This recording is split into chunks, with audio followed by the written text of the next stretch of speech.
আসসালামু আলাইকুম। পুরান ঢাকায় নৃশংস হত্যাকাণ্ডে নারায়ণগঞ্জ থেকে আরও একজন গ্রেপ্তার।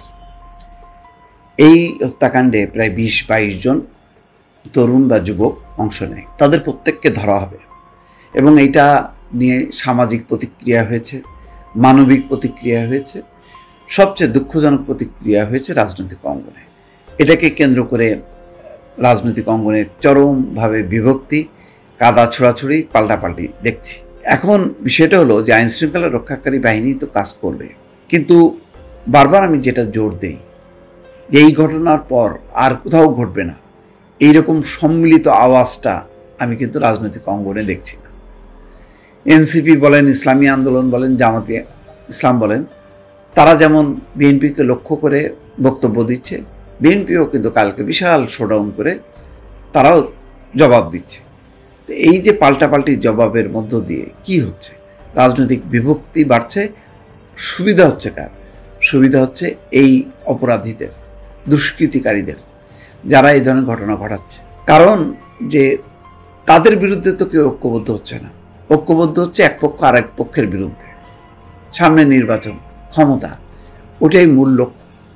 কিন্তু যে ঘটনাটা ঘটে গেল, যে ভয়ঙ্কর ঘটনা, এই ঘটনা রেশ ধরে দেখেন পল্লবীতে ঘটল, তারপর শ্যামলীতে ছিনতাইকারীরা এত বেপরোয়া যে গায়ের জামা প্যান্ট জাঙ্গিয়া পর্যন্ত খুলে নিয়ে চলে যাচ্ছে। টাকা পয়সা তো বটেই। তাহলে দরকার কি? দরকার ছিল এই যে এখন চলছে যে জুলাই, আমি কালকে দেখলাম যে একজন উপদেষ্টা বলছেন যে নারীরা কই, যেই নারীদের মুখগুলো দেখতাম তাদেরকে খুঁজে বের করার দরকার। তাই আমি বললাম যে আসলে চেতনাটা রাস্তায় পড়ে গেছে, তাই সে একা হয়ে গেছে, তার পাশে আর কেউ নেই, সবাই ঘরে ফিরে গেছে। কারণ কি? ওই জুলাইয়ের চেতনা অনুযায়ী আমরা কেউ কাজ করতে পারিনি। যদি কাজ করতাম তাহলে এই চাঁদাবাজি, দখলবাজি, এগুলির বিরুদ্ধেই তো মানুষের ক্ষোভ ছিল। শেখ হাসিনা অন্যায় কী ছিল? দুঃশাসন, অপশাসন।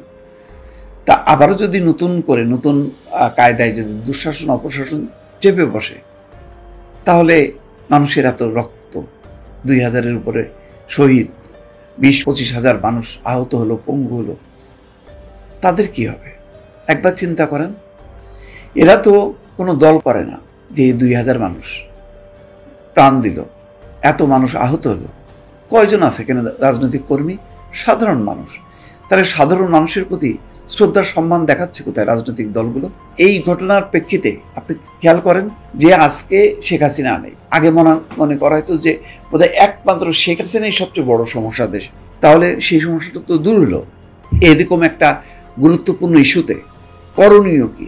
এই যে সোহাগ হত্যার একটা তো হলো যে অপরাধীদেরকে গ্রেপ্তার করা। তো এটা কি শুধু ওই লালবাগ এলাকা, মিটফোর্ড এলাকায়, বাংলাদেশে আর কোথাও ঘটছে না? তাহলে সমস্ত জায়গায় ঘটছে। এই ঘটার মধ্যে কোনো কোনো ঘটনাটা আমরা ভাইরাল দেখতেছি, কিন্তু ওই একই দিন শুক্রবারের ঘটনা যদি বলেন, তাহলে খুলনার ঘটনার কথা কি বলবেন? মিটফোর্ডের ওই ঘটনা তো বুধবারের, ভিডিওটা পাওয়া গেল শুক্রবারের, কিন্তু ওই শুক্রবারেই আপনার খুলনায় কি ঘটলো? চাঁদপুরের মসজিদের ইমামের উপর হামলার ঘটনা, সেটা কি হলো? এটা কারা ঘটাচ্ছে?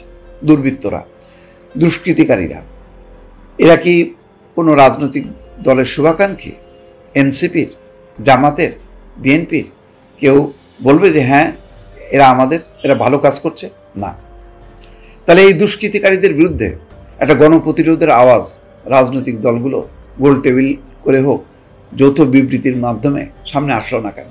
জাতিকে ঐক্যবদ্ধ করার চেষ্টা যদি করা হতো, তাহলে মানুষ তো নীরবে থাকতো না। যেখানে দেখতো অনিয়ম, যেখানে দেখতো যে মানুষ বিপদে আছে, ঝাঁপায় পড়তো। আজকে দেখেন এই যে সোহাগ, নির্মমভাবে শত শত মানুষের সামনে খুন হলো, কেউ 999-এ কলও দিল না, পুলিশও আসলো না, পাশে নাকি আনসার ক্যাম্প, তারাও ছুটে আসলো না। কেন? এই কারণে যে ওই জুলাইয়ের চেতনা, আমরা চেতনার দিবস পালন করতেছি, কিন্তু এইরকম সময় হত্যাকাণ্ডের শিকার হলো, নির্মম হত্যাকাণ্ডের শিকার হলো সোহাগ, রংপুরে ওই যে মোল্লা হাবিব, আর চাঁদপুরে সেই ইমাম।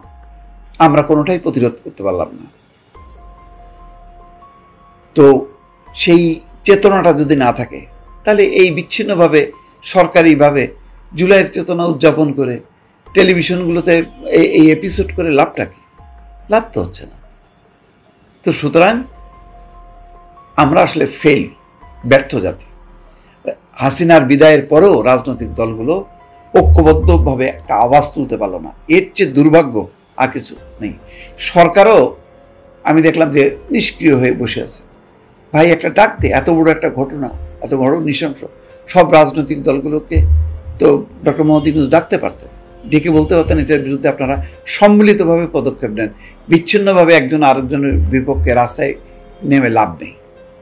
এই ছড়াছড়ি বন্ধ করে ঐক্যের ডাক দেবে, তেমন নেতা কি নন ডক্টর মোহাম্মদ ইউনূস? প্রশ্নটা রেখে চলে গেলাম। ভালো থাকবেন। আল্লাহ হাফেজ।